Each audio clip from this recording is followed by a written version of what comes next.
Did Jesus really rise from the dead? That is not just a religious question. It is a historical question.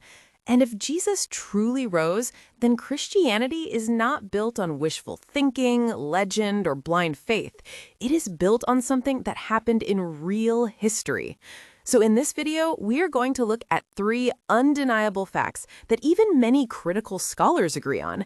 And when you put these facts together, they point powerfully to one conclusion. The resurrection of Jesus is not fantasy. It is the best explanation of the evidence. Fact number 1, Jesus really died by crucifixion. Before anyone can rise from the dead, they first have to actually die, and this is one of the strongest facts in all ancient history. Jesus was publicly executed by crucifixion under Roman authority. This was not a private event. Crucifixion was a brutal Roman method of execution designed to kill, shame, and silence. The idea that Jesus merely fainted, survived, and later convinced his followers he had conquered death does not fit the evidence.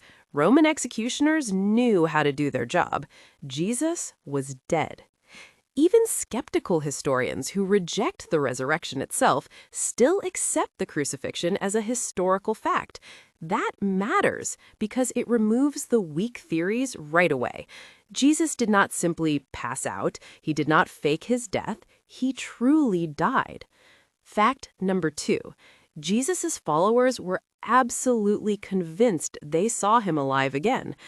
After Jesus was crucified, something dramatic happened. His followers began proclaiming not that his teachings lived on, not that his spirit inspired them, but that he had physically appeared to them alive after death.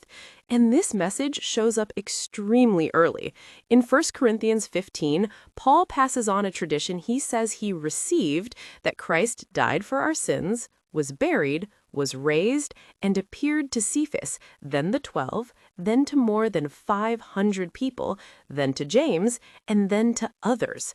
This is crucial because it shows the resurrection claim was not a legend that developed centuries later. It was being proclaimed from the earliest days of Christianity. Now, you can debate how to explain those appearances, but one thing is hard to deny. The earliest followers of Jesus sincerely believed they had seen the risen Christ. These were not people gaining wealth, power, or comfort. They were persecuted, beaten, and in many cases killed. People may die for something false if they think it is true, but they do not willingly suffer for something they know they invented. Something happened that turned terrified disciples into bold witnesses. Fact number 3, skeptics were transformed. 2 of the most important cases are Paul and James. Paul was not a follower of Jesus. He was a persecutor of the church. He actively opposed the Christian movement, and yet he became one of its greatest defenders after claiming that the risen Jesus appeared to him. Then there is James, the brother of Jesus. During Jesus' ministry, James is not presented as a committed believer, but later, James becomes a major leader in the early church. Why?